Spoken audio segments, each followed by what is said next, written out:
Da-ding. Does it work? Working. You wearing your CNC Ken? Yeah. I am CNC Ken today. Love it. I have kind of a droopy microphone problem where the arm just kind of keeps going down. Might need to see a doctor about that, I guess. It's okay. No judgment. I'm just getting old. Yeah. Happens to the best of us. Yeah. Hello. How are you? Extra texture, extra croaky today. It's a service we provide. Brought to Actually, you. my voice is a little shot too. I've been talking too much. Oh dear. Yeah, mine's brought to you by pneumonia. It's going to be good. It's going to be amazing. You have pneumonia? Yeah.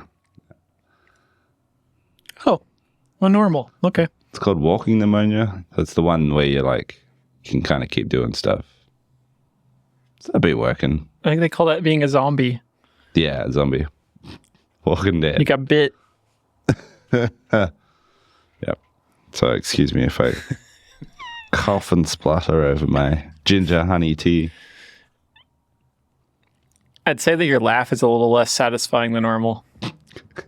It will be. To be sure. How is vacay? That's good. Just a little trip to the coast. Nice. It kind of predictably, I don't know. I'm sure there's maybe the perception of most coastal environs are that they are luxe and sunny and like sunbathy, but man, the Oregon coast is, in my experience, about 80% of the time it's just misty, rainy, kind of cold, and most of the time it's okay. It's just it's yeah. I prefer like a sunny bake your skin nice and toasty situation. So it's cloudy, but it's still beautiful. I guess it's probably like something you imagine if you see like a Ireland or Scottish coastline or something like that. It's a little bit like that. Yeah. A bit rugged. Wet and woolly. Yeah, our coast is like that too. Grey most of the time. Unless you're like there in the heat of the height of summer. Then maybe you get lucky, but... Melbourne's? I thought Melbourne is a little more... I guess it's pretty far south, so... Yeah. Southern beaches? My head is just... All of Australia is just like crazy hot, kind of deserty, but it is a large piece of land that changes a lot north to south, I'm sure. Hey. So were you off work proper, or were you semi-engaged? Yeah. Pretty good. Ricky, I think the thing that I always end up getting drug into is I don't disconnect email habits very well. Like it still kind of comes into my email, like all the new tickets and stuff for Freshdesk. And I still saw some of them, but Ricky was really knocking them down quick. So instead of it being like, oh, I gotta look forward to that one, it's like he had answered a lot of them. And so it was a nice change of pace. But otherwise, yeah, pretty disconnected. Just a short little trip.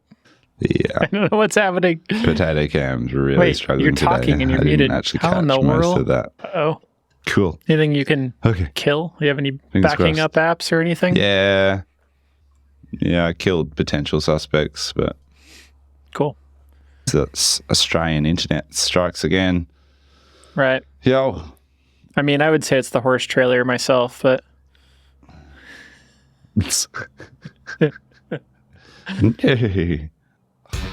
And now, from a horse trailer from his backyard, Jim.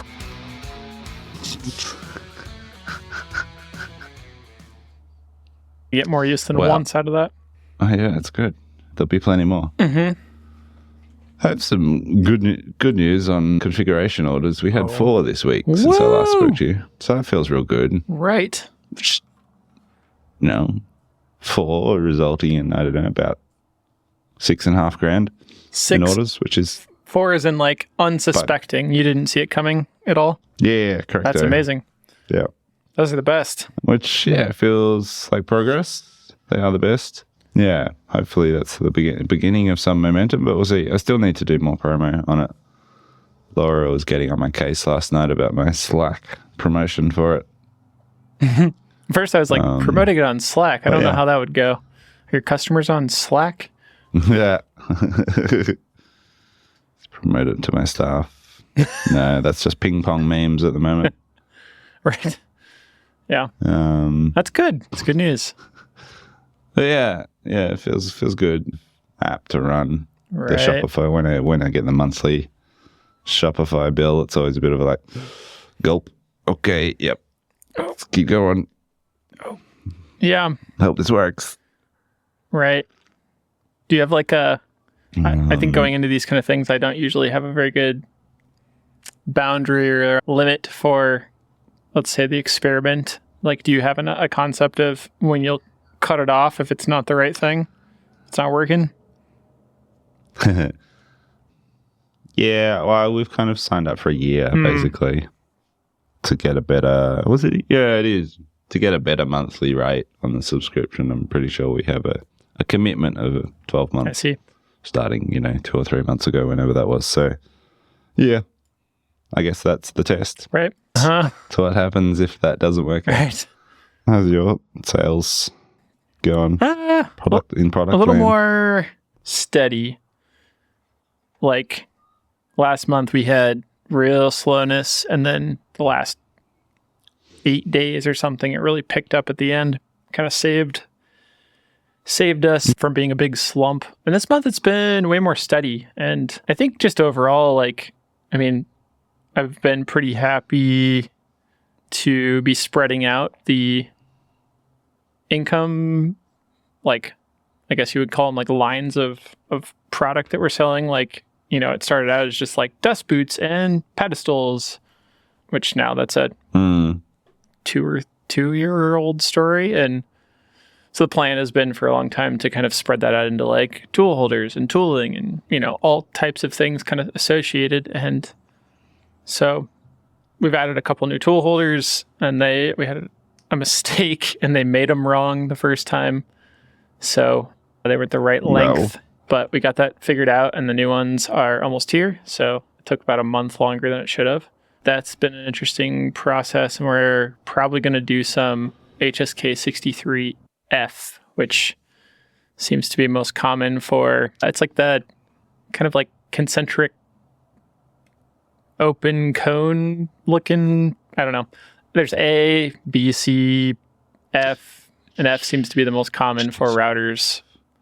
And then you can like obviously have is that what like a BSE would run or something? Yeah, like that? HSD makes one, a few, I'm sure, and did they? Yeah, like I think BSE, and I know Onsrud has them, and kind of the more I don't know what to call it, I guess higher end like machines have them. They're really cool, like technology wise. I think I've probably said this before. My understanding for when I was kind of teaching, putting this into my class or online class, I did some research because I didn't have exposure to them otherwise, and all the kind of like tapered cones with a pole stud at the end, like we have the ISO 30, BT30, Cat 40. What's interesting is like when they spin, the faster they spin, it doesn't make them better. You have more chance of run out. You have more like, you need to balance them better at higher speeds, right? And they actually pull out of the spindle a little bit the faster it goes, a very minor amount. Yeah. They get like less stable, but an HSK basically because you have like two tapered walls and a hole in the center. So it goes on the inside and the outside when it clamps to it. And the faster it spins into its own clamping ability. So it actually gets slightly more. And they also act as a fuse in terms of if you collide into something. And I don't have quite the mental model of how the fuse works, but it makes some sense that it's not all up in the spindle like a normal taper would be. For now, that's probably going to be our next avenue if you're interested in one of the things anyway. Yeah. BSEs and Holzers and those sorts of higher end, bigger, 5-axis machines specifically all seem to run HSK. tooling. Yeah. Right. Yep. That's pretty sweet stuff. I am curious about your the next one. How many times per week do you have the stuff this thoughts? I think it's from last week. Yeah, it is from last week. Frustrated. I put it down there. I must have been frustrated. I'm curious because like I feel like it's something that obviously we've talked about it a fair bit on here in the context of this podcast, and this being somewhat therapeutic for both of us, but like just like the classic, like there's another dad at school pickup who's a business owner, local business owner, right? And we don't know each other that well, nice guy. And whenever we were standing there waiting for our kid to come out from school, it's like, oh, how's it going? How's biz? And it's just like the classic, like, oh, good. Yeah, good. Here's all the good things that are happening. Blah, blah, blah. Oh, yeah, it's great. And like, it gets a little bit more real than that sometimes, but I'm just aware that, I'm sure every small business owner, I don't want to put a frequency on it, but like semi-regularly is like, fuck this. Like, how do I get out? And maybe not. I'm curious because I reckon when I wrote this down, I was like, I reckon I have this thought like once per week at least. Maybe. I don't know. I'm curious what your like frequency is if you have this thought and what your frequency is. You mean like owning a business or this type of business or any specific part of it or something, just in general? No, like just a business owner thing. Like how as a business owner, like what's your frequency on like having escapist thoughts of like, nah, stuff this is too hard. I'm just gonna do something else or get a job. I mean, my long diatribe and complaint of my poor performance on our mill parts was kind of saying that, right? It was I don't every week think this is terrible, I hate this, or like, I got to change something. I think is often the phrasing. I think in the last couple of years, ever since the pandemic, I've definitely had more of that trend towards like, should I be doing this? Is this the right thing? And I would imagine, unless you're incredibly successful, that most business owners have that thought. And because there's always something challenging that you have to decide or pay for or something, it's always tough. And yeah, I definitely had that. And it did actually spur some, this is my constant thing. I'll create a new thing and not kill off something existing. So as of yet, I haven't fully changed anything, but it definitely was the catalyst, as well as that podcast, kind of all hitting at the same time of like, something's got to change. So we started a new project that's tangential to the current business. And yeah, I'll probably talk about it more as it hopefully comes along, but something I've thought about for about interesting. at least 5 years now.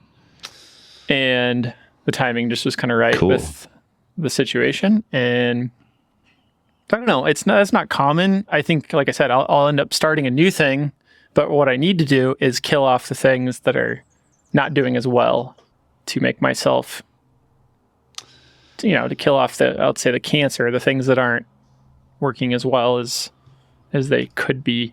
Yeah. Thoughts about that too this week of like, I'm really happy with our progress in terms of our focus and direction, but I'm still putting a whole lot of energy into custom work, and we're so much closer now to making that leap of going, hey, let's just be a product company. Like that's so much more achievable than it was in the past. And what's stopping me from making that leap now? So it's interesting to ponder, but meanwhile I keep chipping away, but Yeah. Like yesterday, I was just incredibly, I've been sick for over a week, so I'm really bored of it. And I get bored easily anyway at the best of times. But Yeah. I'm really sick of being sick right now. And yesterday I had just like a really unusually demotivated day at work in the trailer at home. And, I got really grumpy with the kids in the morning, trying to get them in the car off to school. And then I was just like, stuff this. Like, what am I doing? And usually I can get over that pretty quickly and just power through. But yesterday it stuck around and I just had like this really unproductive day. And in the morning, I constantly get distracted by stuff. Sickness does that to me too. It's like, yeah. And this is kind of merging into my software corner stuff. But like, I realized it had been about a year since I tried to make a kit of parts configurator in using ChatGPT. Well, there, must have the best part of a year. It's like, it's so much better now. Like, I've got access to better models and like to that much more advanced. Surely this is workable now. And so I jumped in. Total yesterday, I probably only spent 2 hours noodling around with it. Half of that was on the couch at night after bed, after the kids had gone to bed. But like that, if I was that feels like, even though it's kind of a weird tangent, it's like, that feels like the right direction to be pushing in terms of the product focus. It's not just like doing the next quote on the list. It's going, cool, what's... Yeah, right. Yeah. I would assume, if I was guessing, what holds you back is you're not going to make enough revenue based on just purely off-the-shelf products that you need, so you resort to... This is the same thing we do, right? It's like we resort to taking on other work, to fill in the gaps, and or make the majority of your money. And weirdly, I've been on the other side of that for quite a while. And that, I kind of forget that sometimes until I really look at the numbers. And I'm like, oh shit, yeah, like most of our income, kind of well on the 60 to 70% of our income comes from products. And it is more, even though we have swings up and down, it's still more stable. Like, it's more stable than it ever was with job shop work. So, I'm always now trying to think of what's the next thing? How do you grow that? And I mean, I guess I'm curious in your case, if you just said no more custom, it wasn't an option, would more people just fall in line and buy the off-the-shelf thing? Has it ever been the case? Yeah, for sure. Yeah. I have no doubt that they would. I don't know whether that, I suppose that's where the doubt comes in. Like, I doubt that enough of the people who are coming through the custom channel at the moment would just go, cool, okay, I'll just get that. Just because of how skewed the numbers are at the moment in the favor of customized stuff. But maybe, it comes back to that thing of making it too easy for people. Like, even yesterday, like, I added a video to the configurator page sort of explaining how to do more custom options. It's like, am I just doing myself a disservice here? Or am I making it easier for our current clients who are supporting us? So, don't know. I mean, what's unfortunate, and here's what's interesting. What's unfortunate for this desire is you make really cool custom solutions with your off-the-shelf things and a couple custom things, custom pieces, components that go into it. And then you post about them, which is cool and shows off the capabilities of your business, but it's only helping to reinforce that custom is almost like better. Yeah, exactly. Which I would do all the same things. Like, I don't know why you wouldn't post about it being the case. You could try like an artificial limit on yourself and just say, I'm only going to pick a number, 2 to 4 custom jobs a month. And then you just say, sorry, our slots for the month are booked up. I don't know. I don't know if that drives people the right way, but at least internally you can like plan on that much time of your work being that way. I don't know. Yeah, that's a cool idea. I like that. Like an artist in residence. As opposed to it just being maxed out and full. Yeah, totally. I really like that. Yeah. That's cool. Yeah. It's good. It's good news that I guess in any case, people want what you're selling. It's just finding the right, like, I feel like maybe IKEA tries to do stuff like this. Can you look through your series of custom solutions and make enough of those be averaged solutions to be standard products that look custom? Like little weird additional pieces that people have been asking for or something. I'm not sure. Yeah, totally. That or just quit.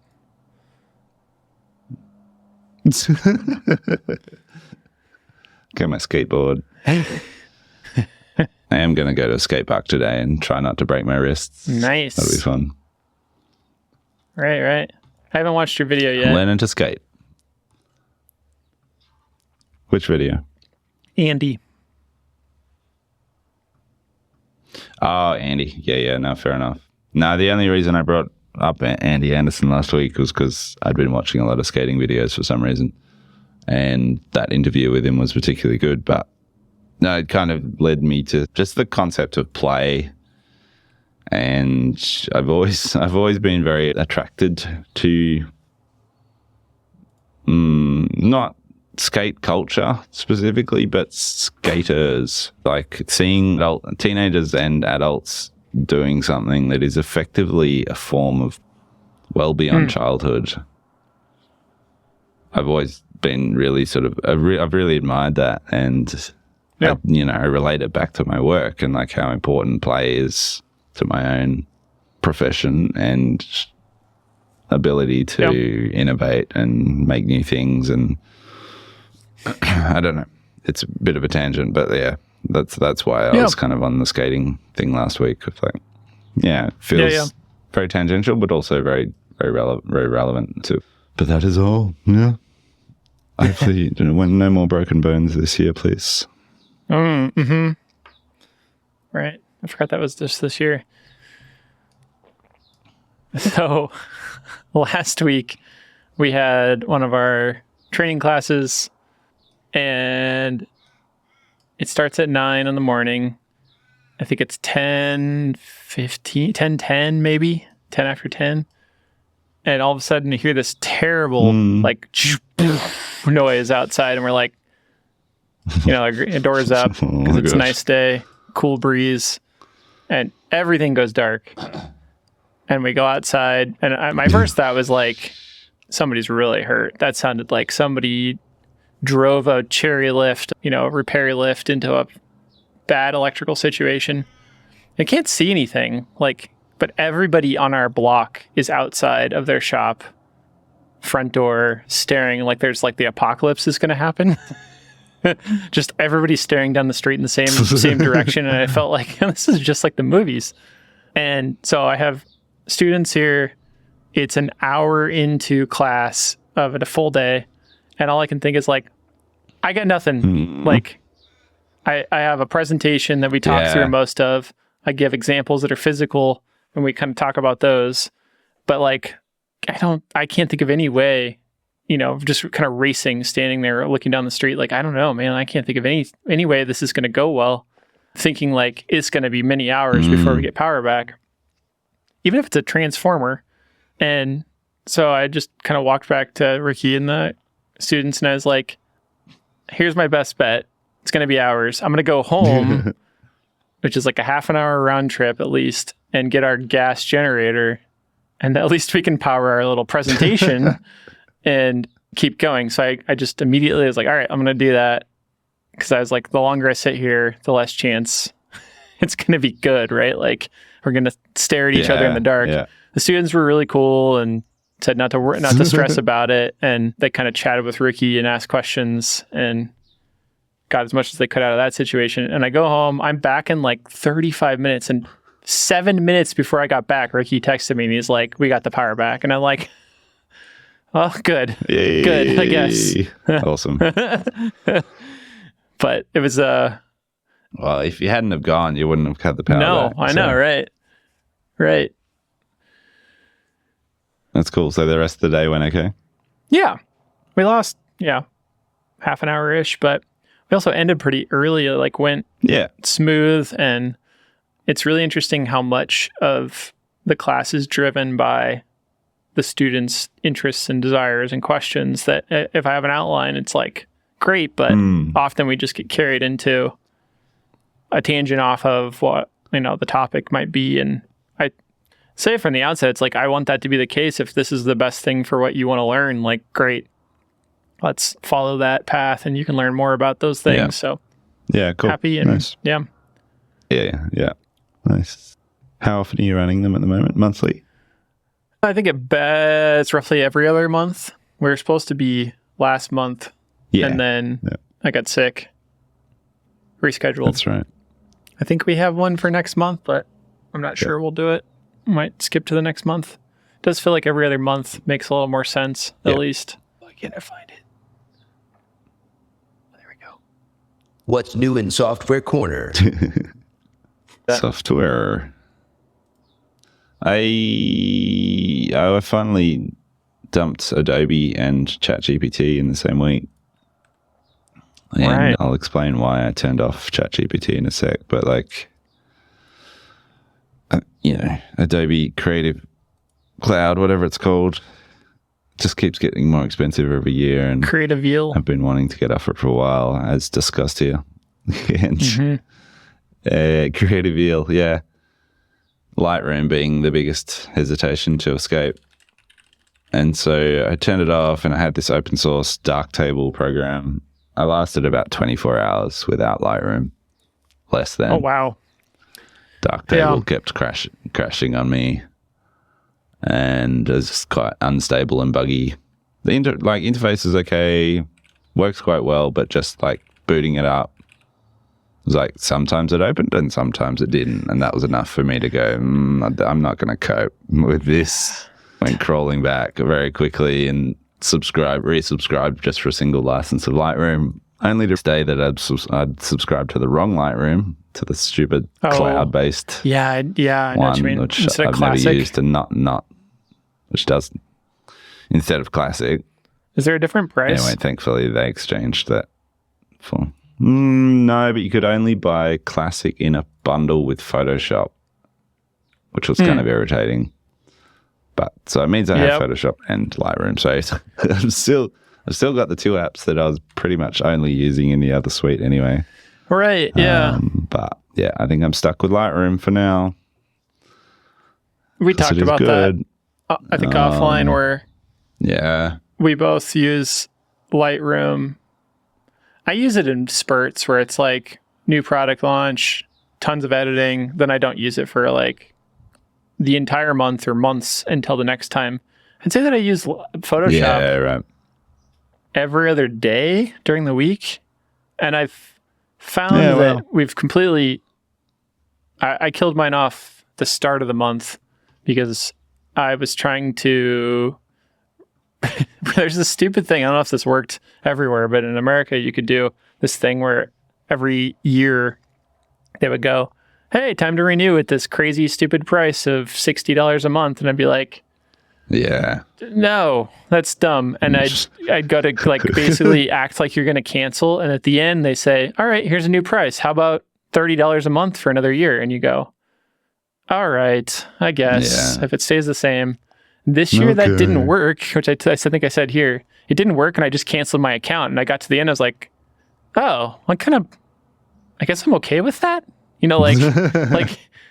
wasn't going to pay $60. That was just crazy. I'm not going to pay that much money. Ricky does use Illustrator, InDesign. I use Photoshop a lot. But yeah, I canceled. We bought all the Affinity, the whole suite for I think it was $76 or something like that, because I already had some of it, which is a one-time fee, no subscription. And it's the designer, which is Illustrator, is amazing. I think it's faster. I like some of the output options better. I don't lose anything from Illustrator. Photoshop, there's some special sauce that Adobe has that I haven't found otherwise, and that's mostly in retouching and quick selections of things. The AI tools are significantly better, but I can get a lot of that out of Lightroom. And I also did hear, I put it on here. There's a Capture One alternative to Lightroom, I believe. Talking about, I haven't tried it. It does have a buy once model, I believe, and subscription. So Yeah. I will probably just be getting the $10 a month Lightroom Photoshop subscription and save $50 a month. Yeah. But I haven't needed it yet. I'm just waiting till I need it. Yeah, cool. Yeah, good idea. Yeah. Nice. Yeah, totally. I mean, that was a big part of the business downsizing for me. I was looking at all the subscriptions and where we're spending money. Oh, I can cut that in half. The other thing I dumped this week was ChatGPT, kind of. I have stopped paying for it, which means, I've still had a couple of weeks before it changes. To be honest, I'm not 100% clear on what functionality is going to change. I suspect not a great deal. Yeah. Because GPT-4o, that model is available on a free account now anyway. I've backed up my conversations just in case, but as far as I can tell, they're not going to go anywhere either. Like speed and access to new But models, I've switched, maybe? Yeah, maybe speed. Yeah. Early access to new stuff. That will change. Yeah. We'll see. Anyway, doesn't really matter because I've switched to this thing called Sim Theory, and you might have seen this on my Patreon video that I published yesterday. I was very confused by that, by the way. I saw the email and I was like, did we get hacked and somebody posted on our account? Because I got a weird email like as a user, or I don't even know. So we have to share the same login. Yeah. So Sim Theory is this product made by the guys from the This Day in AI podcast, which I listen to every week. And just over the last year that they've been making that podcast, they've been making this product kind of for themselves, which I think is why it's so well priced. It's $9 US a month, right? The base level. And I think it's kind of, they've got day jobs. They've got, a successful company as far as I can tell. And this Sim Theory thing is kind of their like playground that they've built for themselves. And now they're allowing other people to subscribe and use it. But it's basically an AI workspace that has all the sort of top open source and closed source models in it. So it's got ChatGPT in it. Right. Or not ChatGPT. It's got all the OpenAI API models baked into Sonnet and Claude Opus, like the top Anthropic models, all the big Llama models, like all the Google ones, like Gemini, and super cheap. And it's just got some really nice interface functionality. Like the video I shared yesterday on Patreon is me trying to develop a 2D kit parts configurator using Claude Sonnet, and it's got this great function where you can screen share with the AI chat. So you can turn on screen sharing. Makes so much sense. And so its context to what we're trying to do, which is, I think, is just an incredible feature. You can kind of do it with screenshots. You can screenshot, dump it into the chat, talk about what you're trying to do, what the results were.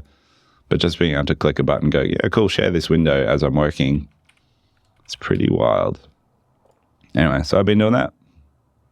And the only thing I'm really going to miss about the ChatGPT app, if it even goes away, I suspect it won't with the free one, is just that transcription button, which I use a lot because I don't like native transcription on Apple hardware. It doesn't work very well for me. But yeah, we'll see. That might not go away, but yeah. How in the hell did you cancel your really account? Good. And the other thing that's got in I can't figure out how to cancel my GPT account. It's like hidden somewhere. If you can find your invoices, it's there. The other final thing on Sim Theory is it's got Flux, which is a new image generation model baked into it as well. And Midjourney. So it's just like, it's a lot of value there. But this is not an ad for Sim Theory, but Flux, it is. I've mucked around with as an image generator, and it's amazing.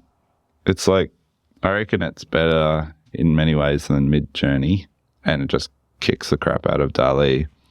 But yeah, really impressive, and yeah, very impressed. Yeah, that's Did I send you those reverse image ones I did yesterday? Yeah. I did. Where you put in an image and then improve them? Yeah, or just doing them. But like it's You sent me it's kind of one. I haven't seen any of the models do such a close job. What was your Spookily prompt close. on the, I think it's the Colin, where you have she's the lady sitting on the the seat with Kit the Colin dog? image? Yeah. What did you prompt there? It was quite a long prompt, but I was trying to get it to retain as much of the photographic information and then alter the background, which it did a crap job in that example. But then I kept working the prompt until it got reasonably close to the foreground with a severely altered background. Because what it looks like is it was just retouched largely.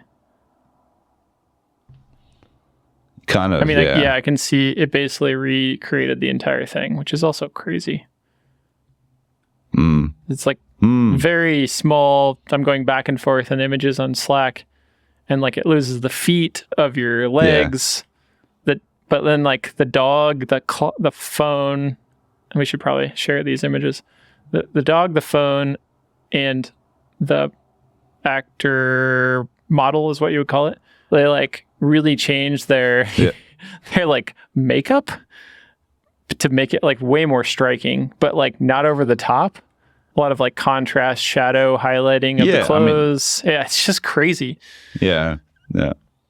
It's cleaner and more distinct. Pretty wild.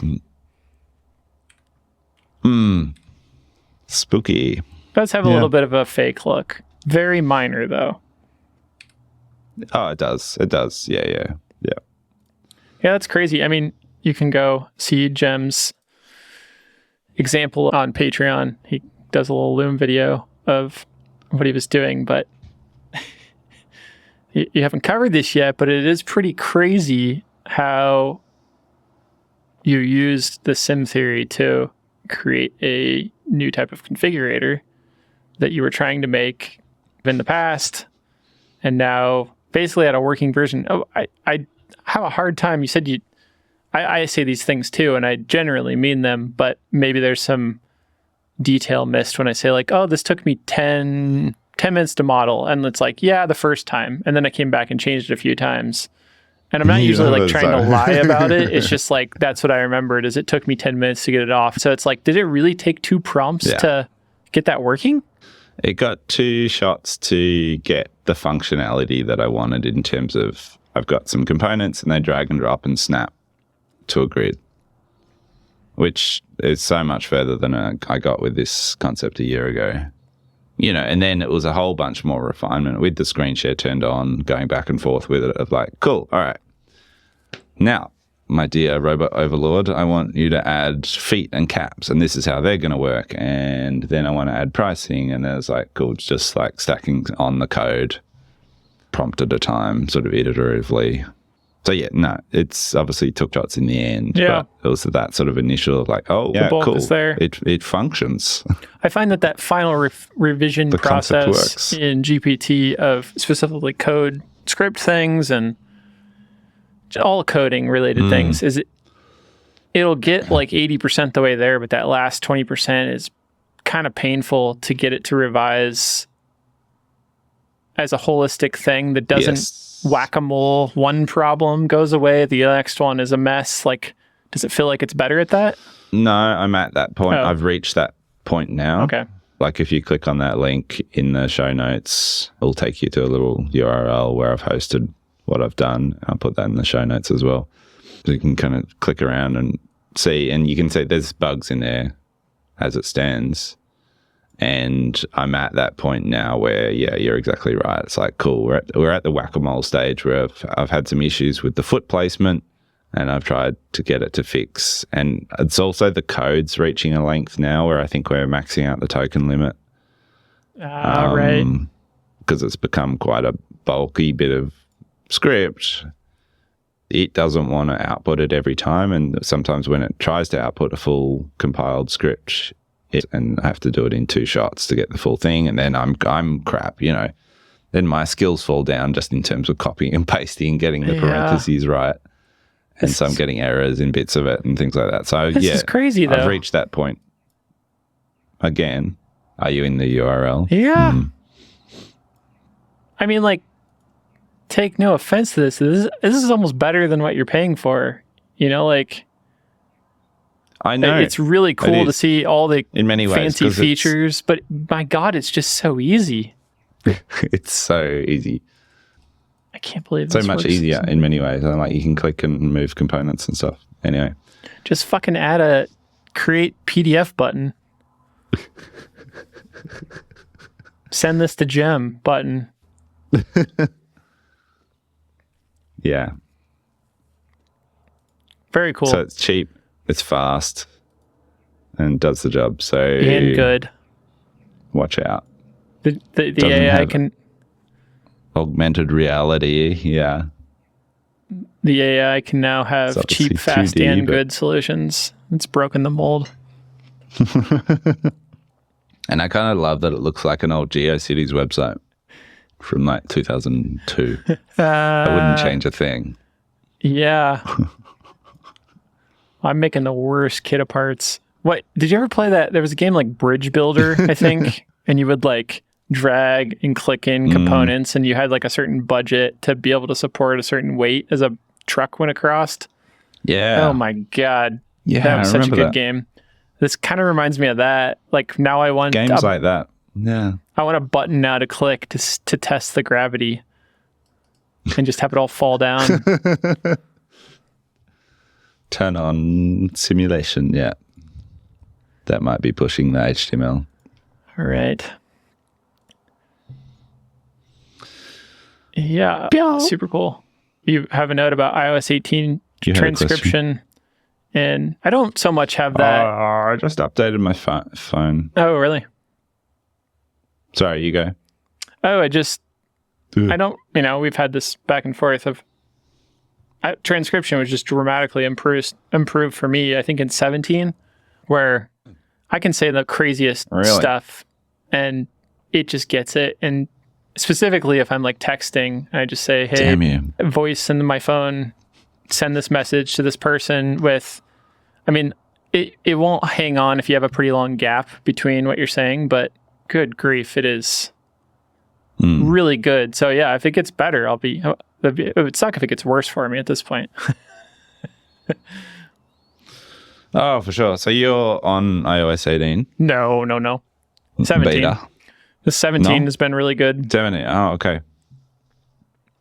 Interesting. Okay. Because I updated to 18 beta Oh, last week on the promise of like, it's supposed to be better. It's supposed to have like cool Apple AI baked into it now. Yep. And Siri should like a new Siri and blah, blah, blah. Anyway, those features aren't there yet. Oh. Apple Intelligence is not in the beta and Siri hasn't changed in the beta. So right. it's more of a just sort of interface update Right. as far as I can tell. And there are, no, to be fair, there are new features in there, which some of them are cool, but it didn't do what I thought it might do in terms of fixing my issues with Apple transcription. But yeah, I'm sure it's coming. It'll come, I'm sure. I'm ready for AI, Yeah. just things within Siri, because I'm constantly thinking like, oh, if I could just ask GPT through like a Siri command, that would be, that's what I want. Like I want to just be able to like use it like I want to use, and do constantly use GPT for everything. Like I use it for like searching constantly. It's just the only thing I use, because you can just basically ask in natural language and be, more prescriptive. And Yeah. Come on, Siri. You can do it. yeah, quick profit first updates. And now it's profit time. I added a Yeah. timing and capital investment / repairs account, which is a weird one, but like I'm Cool. just kind of combining it because the conversation we continue to have for the last 2 years is Justin is afraid that Spindle will go out in one machine or the other, and that'll be a big scare. And Yeah. so either we spend the money on an investment in a new thing or a big scary repair bill, but there won't be any money there if we don't save for it. So I liked those. The timing Cool. is, as I noted before, it's like What? we have insurance bills coming twice a year, and they're one of the bigger bills we just pay outright, and I always feel like a surprise. So the goal is to add a percentage. I think I put 1% for each of those of our income to go into those accounts, and just money that disappears until you need it, hopefully. Okay. So overall, that account is accumulating what, like a fairly low percentage, 2-3%? Yeah, not like 1%.